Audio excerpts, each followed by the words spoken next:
بسم اللہ الرحمن الرحیم۔ ناظرین کرام السلام علیکم۔ آج کی ویڈیو میں ہم آپ کو بتائیں گے کہ آپ صلی اللہ علیہ وآلہ وسلم پورے 3 دن تک اپنی امت کے لیے روتے رہے۔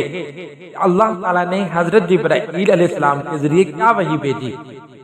ایک بار جبرائیل علیہ السلام نبی کریم کے پاس آئے۔ آپ صلی اللہ علیہ وآلہ وسلم نے دیکھا کہ جبرائیل علیہ السلام کچھ پریشان ہیں۔ آپ صلی اللہ علیہ وآلہ وسلم نے فرمایا، جبرائیل کیا معاملہ ہے؟ آج میں آپ کو غم ذرا دیکھ رہا ہوں۔ جبرائیل علیہ السلام نے عرض کی، اے محبوب کل، اللہ پاک کے حکم سے جہنم کا نظارہ کر کے آیا ہوں۔ اس کو دیکھنے سے مجھ کے غم کے آثار نمودار ہوئے ہیں۔ نبی کریم صلی اللہ علیہ وآلہ وسلم نے فرمایا، جبرائیل مجھے بھی جہنم کے حالات بتاؤ۔ جبرائیل علیہ السلام نے عرض کی، جہنم کے کل 7 درجے ہیں، ان میں جو سب سے نیچے والا درجہ ہے اللہ تعالیٰ اس میں منافقوں کو رکھے گا۔ اس سے اوپر والے 6 درجے میں اللہ تعالیٰ مشرک لوگوں کو ڈالیں گے۔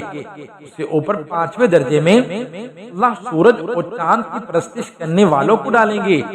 4تھے درجے میں اللہ پاک آتش پرست لوگوں کو ڈالیں گے۔ 3رے درجے میں اللہ پاک یہود کو ڈالیں گے۔ 2 درجے میں اللہ تعالیٰ عیسائیوں کو ڈالیں گے۔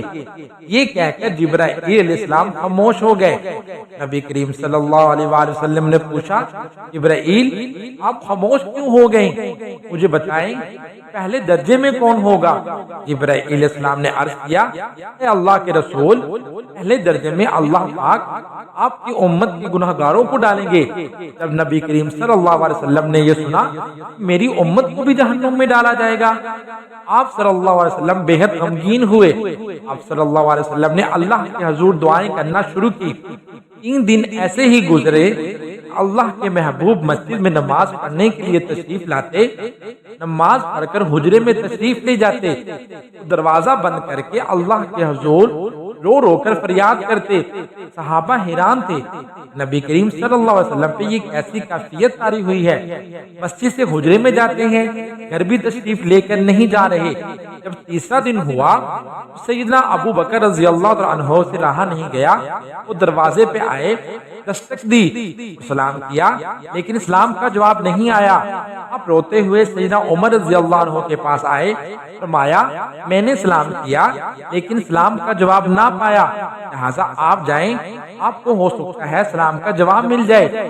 آپ گئے، آپ نے 3 بار سلام کیا لیکن جواب نہ آیا۔ اور عمر نے سلمان فارسی کو بھیجا لیکن پھر بھی اسلام کا جواب نہ آیا۔ سلمان فارسی نے پاکی کا تذکرہ علی رضی اللہ تعالی عنہ سے کیا۔ انہوں نے سوچا جب اتنے عظیم شخصیات کو سلام کا جواب نہ ملا، مجھے بھی خود نہیں جانا چاہیے بلکہ مجھے نور نظر بیٹی فاطمہ الزہرا رضی اللہ تعالی عنہا کو اندر بھیجنا چاہیے۔ لہذا آپ نے فاطمہ رضی اللہ تعالی سب احوال بتا دیا۔ آپ حجرے کے دروازے پہ آئی، با جان السلام علیکم۔ بیٹی کی آواز سن کر محبوب کائنات اٹھے، دروازہ کھولا اور سلام کا جواب دیا۔ با جان آپ پر کیا کیفیت ہے؟ 3 دن سے آپ یہاں تشریف فرما ہیں۔ نبی کریم نے فرمایا کہ جبرائیل علیہ السلام نے مجھے آگاہ کیا ہے میری امت بھی جہنم میں جائے گی۔ فاطمہ بیٹی، مجھے اپنی امت کے گناہگاروں کا غم کھائے جا رہا ہے۔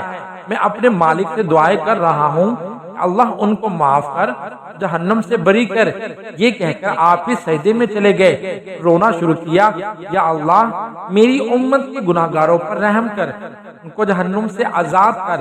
اتنے میں حکم آ گیا، وَلَا سَوْفَ يُعْطِيكَ رَبُّكَ فَتَرْضَىٰ، میرے محبوب غم نہ کر، میں تم کو اتنا عطا کروں گا آپ راضی ہو جائیں گے۔ آپ خوشی سے کھل اٹھے اور فرمایا، لوگوں اللہ تعالیٰ نے مجھ سے وعدہ کر لیا ہے وہ روز قیامت مجھے میری امت کے معاملے میں خوب راضی کرے گا، اور میں نے اس وقت تک راضی نہیں ہونا جب تک میرا آخری امتی بھی جنت میں نہ چلا جائے۔ لکھتے ہوئے آنکھوں سے آنسو آ گئے کہ ہمارے نبی صلی اللہ علیہ وسلم اتنا شفیق اور غم محسوس کرنے والا ہے، بدلے میں ہم نے ان کو کیا دیا؟ آپ کا 1 سیکنڈ اس تحریر کو دوسرے لوگوں تک پہنچانے کا ذریعہ ہے۔ میری آپ سے آجزانہ اپیل ہے، لا حاصل اور بے مقصد ویڈیوز ہم سب کو شیئر کرتے ہیں، آج اپنے نبی کی رحمت کا یہ پہلو کیوں نہ شیئر کریں؟ ایک شیئر کر کے اپنا حصہ ڈالیں۔ کیا پتا کون گنہگار پڑھ کر راہ راست پہ آ جائے۔ ایسی اور اسلامی ویڈیوز دیکھنے کے لیے ہمارے چینل کو لائک اینڈ سبسکرائب کر دیجیے گا۔ اللہ تعالی ہم سب کو ہمارے پیارے نبی صلی اللہ علیہ وسلم کے اسوہ حسنہ پر اور اپنے راستے پر چلنے کی توفیق عطا فرمائے، آمین یا رب العالمین۔